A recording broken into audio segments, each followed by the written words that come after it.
This is WCPO 9 News.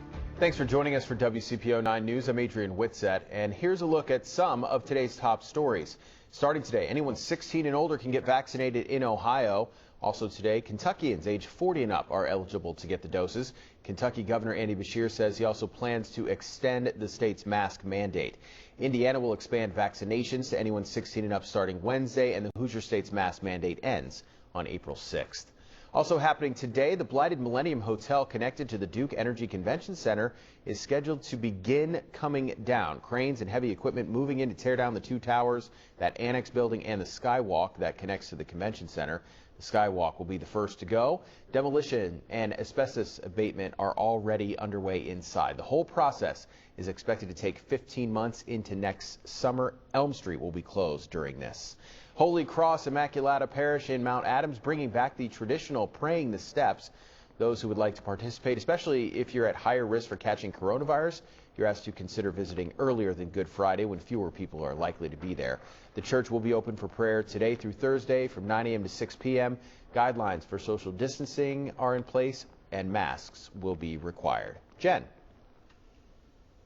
Well, today we're going to get at least a little bit more enjoyable forecast. The breezy conditions and the dropping temperatures on Sunday were less than enjoyable. Today we get sunshine, a light wind, and a more seasonal high of around 57 degrees there in the afternoon hours. But it is cool enough this morning that a coat, yeah, you might want to grab one as you head out. Tomorrow's high will bump back to 70, so a rapid warm up thanks to a strong south wind tomorrow. This is all in advance of our next weather maker, which will be a rain system coming in for Wednesday morning and up through about midday. But behind this, it is going to cool down a lot, leaving us with highs only near the 40-degree mark just in time for opening day. Obviously, I mean, the Reds had an opening day last year without fans, and it was, 3 months after the regular start of the season. Last spring was rough for many local bar and restaurant owners, but doubly so for people like Billy Watson. Watson operates Kitty Sports Grill on 3rd Street. He said with Reds opening day being delayed for 3 months and Kitty's allowed to sell only carry-out food in April 2020, his bar took a big financial hit. The year before, we did more revenue on Reds opening day than we did the whole month of April last year. And we were literally open every day for April. Opening day usually is our best day of the year. With baseball season opening on time this year and COVID-19 restrictions easing, Watson said he hopes to do better financially this opening day. Neither Watson nor Danny Scott, who operates Fishbowl at the Banks, expect to return to the opening day crowds of previous years, though. It's baby steps. Last year was very limited. This year's going to still be limited, but we're taking steps in the right direction, I think. The Reds are allowing a smaller number of fans inside Great American Ballpark for their season opener against the St. Louis Cardinals. And the city of Cincinnati opened its Dora, a designated outdoor refreshment area at the Banks last week. With Dora, we're going to be able to fit some more people down here. We're going to be able to take care of some more people, and we're going to be able to spread out and be safe. While Kitty's operates outside of the Banks open container district, Watson said he hopes the smell of the grill's chicken wings lures people over to his bar. It's like a Cincinnati holiday, so hopefully, people will be excited about the start of the season, and we'll have people here to watch the games. We got 12 TVs. Scott said he wants people to remain aware of safety protocols in order to end the pandemic soon. We still need to keep that in mind. I don't want to discourage people from coming down, but I don't want to say, hey, let's pack it in. To learn more about opening day at the Banks, visit WCPO.com. I'm Brian Maines, WCPO 9 News. Many of us don't want to handle cash this spring because of concerns about COVID-19. So debit cards are more popular than ever. But one Northern Kentucky woman learned some risks of using a debit card for online shopping. Patricia Babin found a great deal on Amazon, grabbing a 55-inch HD TV for just $283. But it appeared that either Amazon or her bank grabbed her money twice. It looked like, at first, a double charge. It turned out to be a pre-authorization hold for the TV's cost, which left her card down over $600. So I expected the pre-authorization to drop off. Yeah. Well, it didn't. So she called and learned that authorizations on debit cards can take several days to be returned. I think that's wrong. This is a common problem for people who use debit cards, and it's not just limited to Amazon. It happens at other retailers and especially at gas stations. Business Insider suggests you don't use debit at gas stations because of skimming scams and because stations put a hold on the card. At hotels because the desk may pre-authorize $400 on your card. On a rental car, where the rental firm may hold hundreds of dollars until you return the car. If that had been out of your checking account, that could have really hurt you. It could have messed up my house payment. It could have messed my utilities payment. One last reason not to use a debit card for online shopping. If there's any fraud, you have to fight to get your money back. So always don't waste your money. I'm John Matarese for Good Morning Tri-State.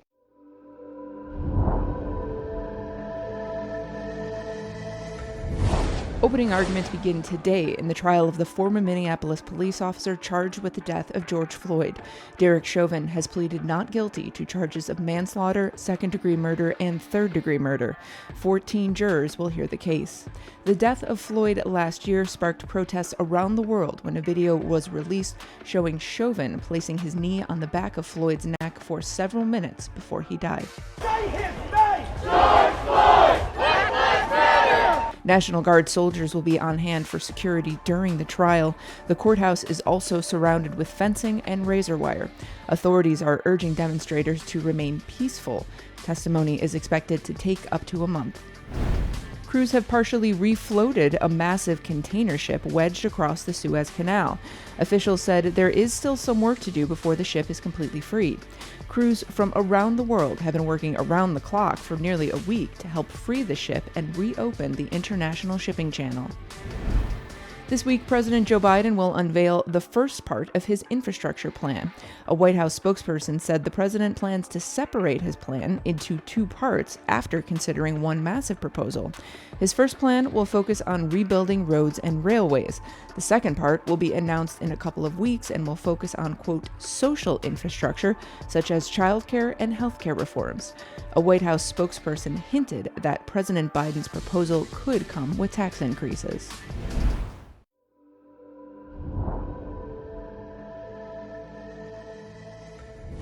As the Biden administration races past its vaccination benchmarks, questions mount over if and how to use extra jabs as a form of diplomacy around the world. We will obviously in the future have surplus vaccine, and there certainly is a consideration for making that vaccine available to countries that need it. The U.S. has contracted millions more coronavirus vaccine doses than there are Americans. So far, the U.S. has agreed to share just 4 million vaccine doses with Canada and Mexico. And some experts say it will soon be time for the U.S. to step up its vaccine diplomacy. Just on basic humanitarian grounds and as a trade-off in terms of foreign policy objectives, we can and should use these vaccines to accomplish those goals. The agreement to loan vaccine doses to Mexico comes as the U.S. is seeking help to deal with a surge of migrants at the southern border. Both the U.S. and Mexico have denied that the vaccines were shared with any strings attached. Mexican officials told Newsy the deal was not made on a quid pro quo basis, saying the negotiations began almost 2 months ago during the first conversations between Presidents López Obrador and Joe Biden. Meanwhile, some of America's top global competitors like Russia and China have been much more generous in shipping doses outside their borders.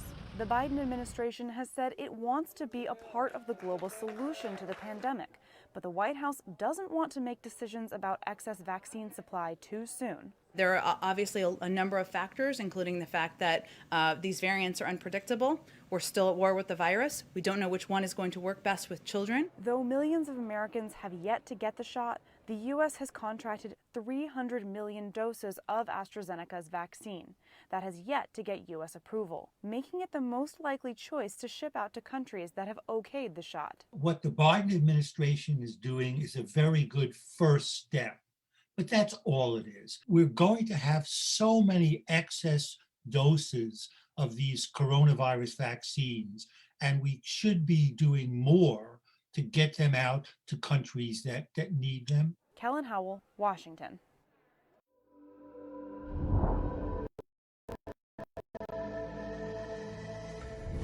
Progressives on Capitol Hill are one step closer to getting rid of federal abortion restrictions. Democratic members of the House and Senate introduced the EACH Act Thursday, a bill aimed at permanently doing away with the restrictions from the Hyde Amendment, a 1976 provision that keeps federal funds from providing abortions in most cases. 1 in 4 women who are low income seeking an abortion are forced to carry to term. The rule applies to Medicaid recipients, the majority minorities. Whatever you think about the procedure, we should all agree that what's legal for a wealthy American should not be so inaccessible for Americans of color and low-income Americans. Hyde is a rider. It doesn't have to be a part of appropriations bills, but Congress has attached it for 40 years. Opponents could get rid of it by making sure it's not added to bills, or they could pass legislation that makes sure that government insurance covers abortions no matter what. Advocates got a temporary victory. The latest COVID relief package didn't include Hyde provisions. They praise the move, but want to see permanent action and guaranteed abortion coverage. That was just one piece of legislation, and it really won't have a huge impact on people who are seeking an abortion and struggling to make ends meet. The president supports the efforts, but Congress could be an uphill task for progressives. Polling on the issue depends on the question at hand. A 2021 Ipsos poll shows 58% who say health insurance should cover abortion, whether it's public or private. However, a 2021 Marist poll shows only 38% support taxpayer-funded abortions. The Hyde Amendment is a sort of cornerstone common sense pro-life protection, and we will be fighting to make sure it's included in the next. While this is likely to pass the House, it will need support of at least 10 Republicans and all Democrats in the Senate. Amber Strong, Northern Virginia.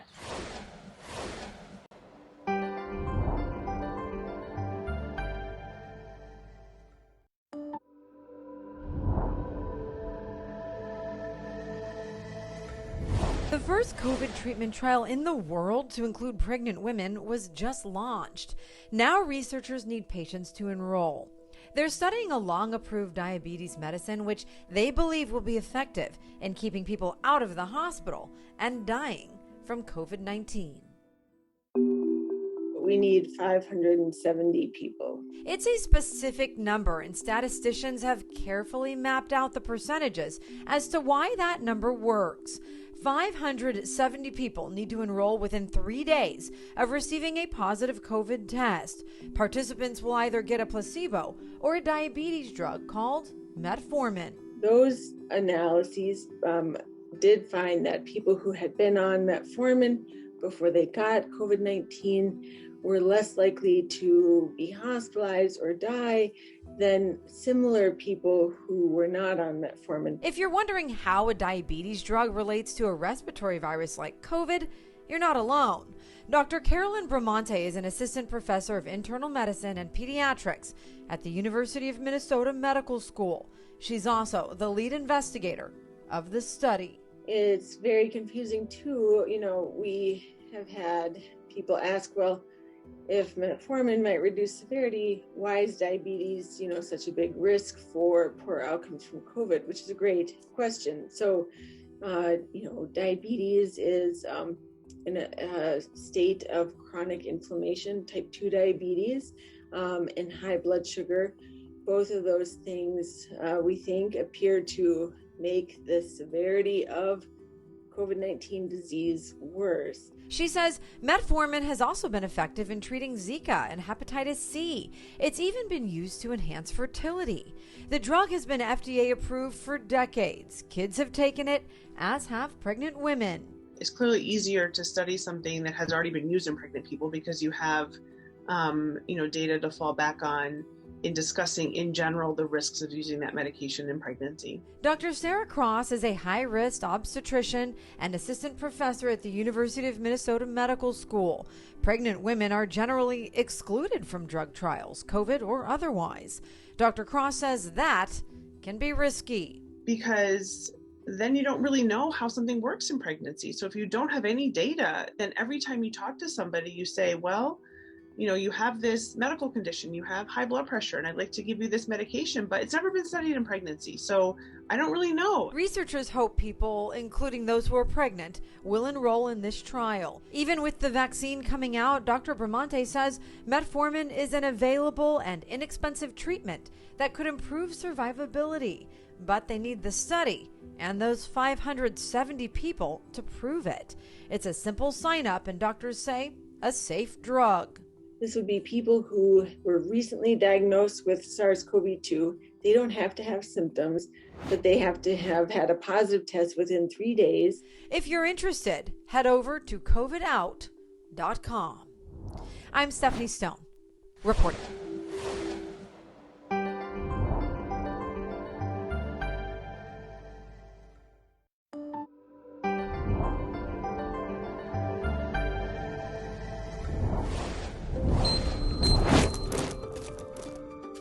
Working from home has changed the lives of millions of Americans and American pets. Turns out humans aren't the only ones who've spent the last year packing on the pounds.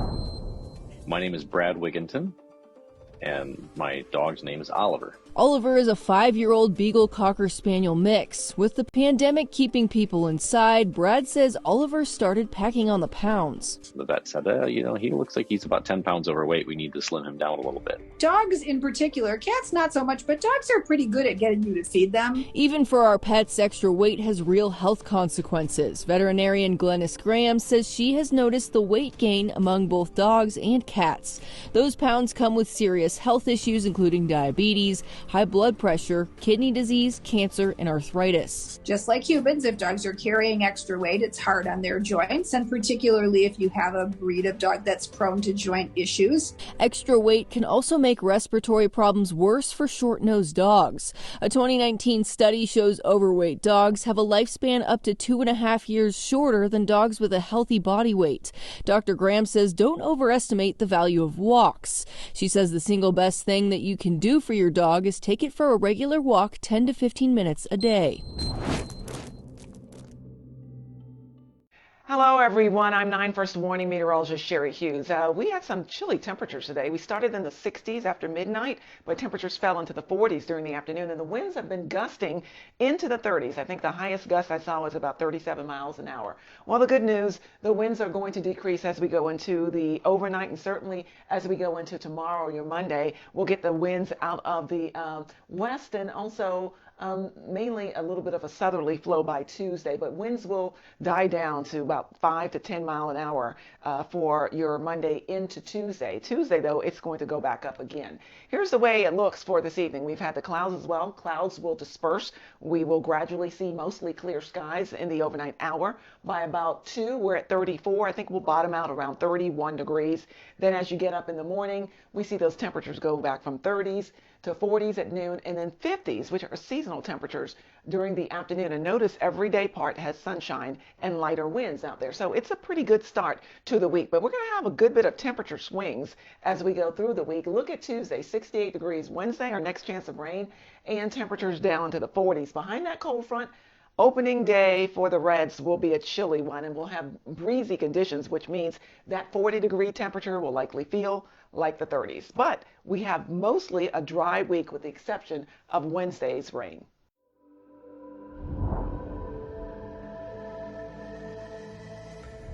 Millions of Americans have found themselves unemployed during this pandemic.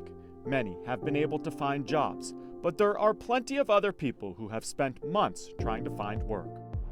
In cities and towns from coast to coast, there are countless Americans still looking for work. It's very humbling. I've had to turn to resources that I'd never turned to before. Leslie Schwimmer is among the millions who lost her job at the start of the pandemic. I tried to downsize and reduce my expenses as much as I can. Leslie owned a spa in Ventura, Florida. When the pandemic hit, though, she was forced to close. She was eventually able to reopen, but by then the damage had been done. Gut-wrenching, beyond gut-wrenching. I put my life into it. Sold my house, gave, all of my everything I put into that. And it was just, I never thought it was an option not to succeed. This single mother of 3 suddenly found herself looking for work. That was back in September. 7 months later, this 57-year-old still can't find a job. Do you think your age is the biggest thing that's keeping you from getting a job right now? I think so. I think that, I tried, when I went to different resources to mask my age as much as I can. Nationwide, the unemployment rate is sitting around 6.2%. The number of long-term unemployed, or people who have been jobless for at least 27 weeks, is right around 4.1 million. Half of those people, though, about 2 million, are over the age of 55. I do think that age is a huge factor. Nearly a year into Leslie's job search, answering that question, how are you doing, isn't easy. Frustrating, tiring, humiliating. I hate that one, but it's hard on your self-confidence. I find it very hard. But from LinkedIn to old-fashioned networking, Leslie is determined to find work and find her way out of those unemployment statistics. I've gotten past 2-3 interviews now, and they've shown some real interest, but no job offer as of yet. In South Florida, I'm Chris Conti.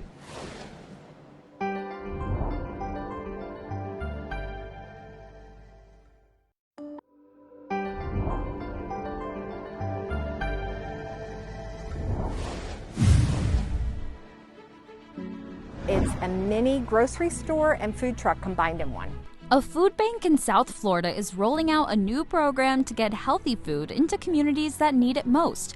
They created this grocery store on wheels. The truck includes fresh vegetables, a refrigerated section, and meat products. It will visit low-income communities that lack access to fresh food. People should have access to food, affordable food, even if they're on food stamps.